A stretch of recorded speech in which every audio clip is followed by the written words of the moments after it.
ప్రభునందు ప్రియమైనటువంటి వారులారా, మన ప్రభువును రక్షకుడైనటువంటి యేసుక్రీస్తు వారి యొక్క శుభనామములో మీ అందరికీ నా హృదయపూర్వకమైన శుభములు వందనములు తెలియజేయుచున్నాను.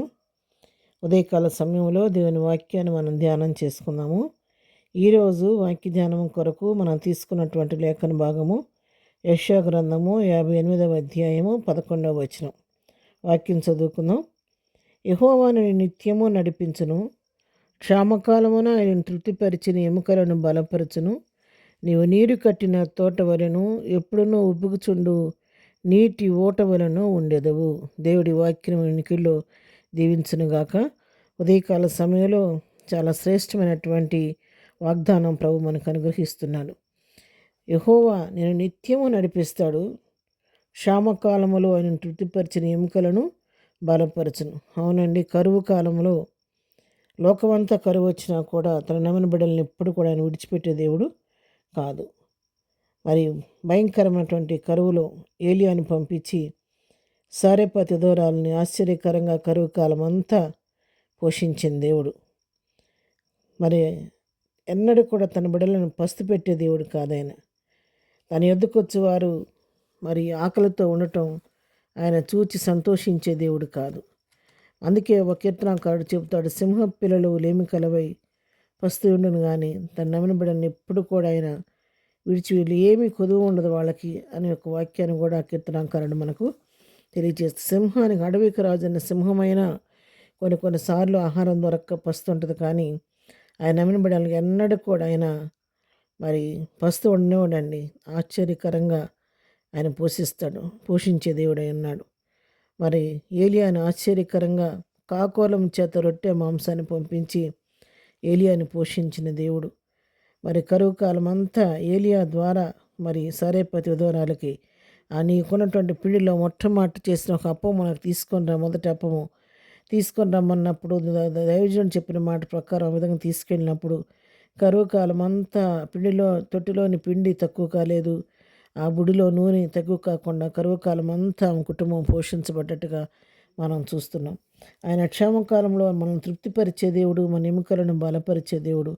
తన నమ్మిన బిడ్డలు ఎలా ఉంటారంటే వారు నీరు కట్టిన తోట వలె ఉంటారంట, ఎప్పుడు నువ్వుచున్న నీటి ఊట వలె ఉంటారంట. నీరు కట్టిన తోట ఎట్లా పచ్చగా నవనవలాడుతూ ఉంటుందో దేవుని యందు భయభక్తులు కలిగిన బిడ్డలు అలాగ ఉంటారని వాక్యం సెలవిస్తుంది. మరి అది ఎప్పుడు కూడా ఉబుచున్నాడంటే ఊట ఎట్లా అంటే ఆ ఊట ఎప్పుడు ఊరుతూ ఉంటుంది. అది ఎంత జలమయంగా ఎంత ఫలభరితంగా ఉంటుందో ఆ ప్రాంతం అంతా.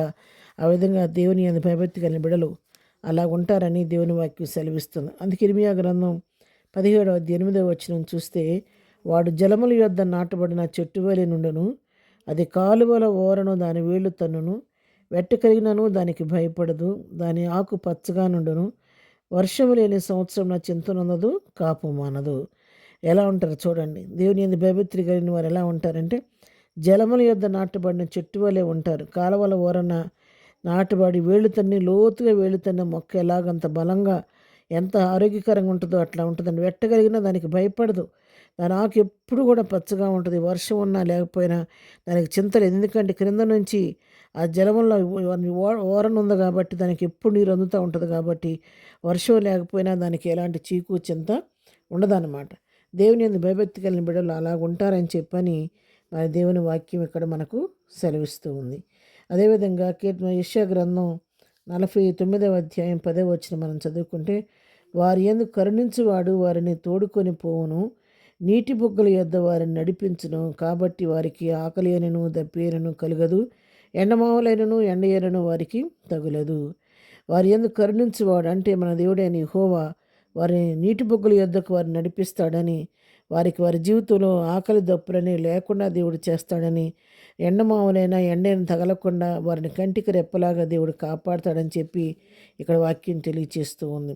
యెషయా 48లోనే 17వ వచనం మనం చదువుకుంటే, నీకు ప్రయోజనం కలిగినట్లు నీ దేవుడైన యెహోవానగు నేనే నీకు ఉపదేశము చేయుదును, నువ్వు నడవలసిన త్రోవ నేను నడిపించుదును అని దేవుని వాక్యం సెలవిస్తుంది.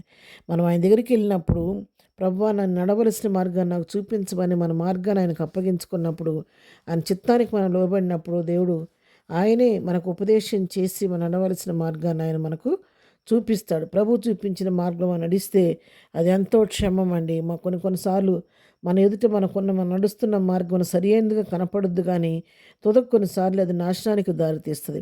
కానీ ప్రభు చిత్త ప్రకారం ప్రభు మార్గంలో వెళ్తే మన గమ్యం ఎంతో క్షేమకరంగా ఉంటుందన్నమాట. కీర్తనాకారుడు కూడా 32వ కీర్తనలో మరి 8వ వచనం చెప్తున్నాడు, నీకు ఉపదేశం చేసేదను, నువ్వు నడవలసిన మార్గమును నీకు బోధించేదను, నీ మీద దృష్టి ఉంచి నీకు ఆలోచన చెప్పేదనని చెప్పని ఇక్కడ కూడా దావీదు మాట్లాడుతూ ఉన్నాడు. నీకు ఉపదేశం నేను చేస్తానని, నడవలసిన మార్గాన్ని నేను బోధిస్తానని, నీ మీద దృష్టి పెట్టి నీకు ఆలోచన చెబుతానని ఇక్కడ దేవుడు వాగ్దానం చేస్తుండగా ఉదయకాలం వాక్యం విన్నటువంటి ప్రియమైనటువంటి వాళ్ళారా, మనము కూడా మన మార్గాలను ప్రభువుకు అప్పగించుకుందాం. అని చిత్తాన్ని మమ్మల్ని అప్పగించుకుంటే మన మార్గాన్ని ఆయనకు అప్పగించుకుని ఆయన మన చేయి పట్టుకొని మనకు ముందు నడిపించే దేవుడు. మన జీవితాల్లో ఎటువంటి లోటుపాట్లు వచ్చినప్పటికీ, కరువు సంభవించినప్పుడు కూడా కరువులో కూడా ఆశ్చర్యకరంగా మన సమృద్ధి ఇచ్చి పోషించే దేవుడు ఆయన. మన ఎముకలకు పుష్టినిచ్చే దేవుడు.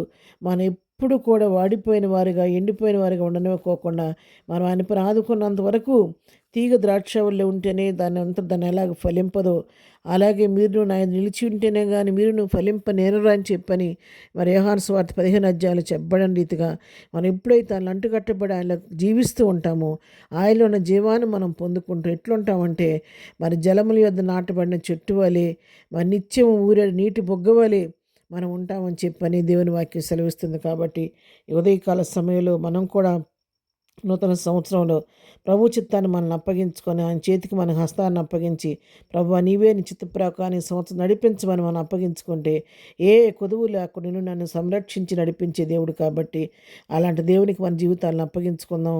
ప్రభు చిత్త ప్రకారం ముందుకు సాగిపోదాం. ప్రార్థన చేసుకుందాం. ప్రేమ కలిగిన తండ్రి, పరిశుద్ధుడైన మా ప్రియ ప్రభువా, ఉదయకాల సమయంలో మాకు ఇచ్చిన శ్రేష్టమైన వాగ్దానాన్ని బట్టి నీ కొందనాలు నాయన. ప్రభువా, మమ్మల్ని నిత్యము నడిపించే దేవుడు అయ్యా, నీ కొందనాలు చెల్లించుకుంటున్నాను. అంతేకాదు ప్రభువా, మాకు కరువు సమయంలో కూడా మమ్మల్ని విడువక మా చేయి పట్టుకొని నడిపించే దేవుడై ఉన్నావు తండ్రి. మాకు సమృద్ధినిచ్చే దేవుడై ఉన్నావు. జీవజలముల ఓట్ల యొద్దకు నడిపించే దేవుడు అయి ఉన్నావయ్యా, నీ కొందనాలు నాయన. ప్రభువా, కరువులో కూడా మమ్మల్ని ఏ కొదువు లేకుండా సంరక్షించి కాపాడే దేవుడు అయినందుకు నీ కొందనాలు చెల్లించుకుంటున్నాం తండ్రి. మరి కరువు కాలంలో కూడా మనం తృప్తిపరిచే దేవుడు, ఎముకలను బలపరిచే దేవుడు. మేము నీరు కట్టిన తోట వలె పూచు నీటి ఉండడానికి మా వడ్డలకు మాకు కృప చూపించి మీ కృపలో మనం భద్రపరచమని, వారి పొరపాట్ల మీరు తోడుగుండి వారి ప్రయాణంలో క్షేమం దయచేయమని, ప్రతి వారికి కావలసిన ఆశీర్వాదం దీవెని దయచేసి దీవులతో నింపి నడిపించమని యేసు నామములో ప్రార్థించి అడిగి పొందుకొని ఉన్నాము తండ్రి. ఆమేన్. ప్రభు కృప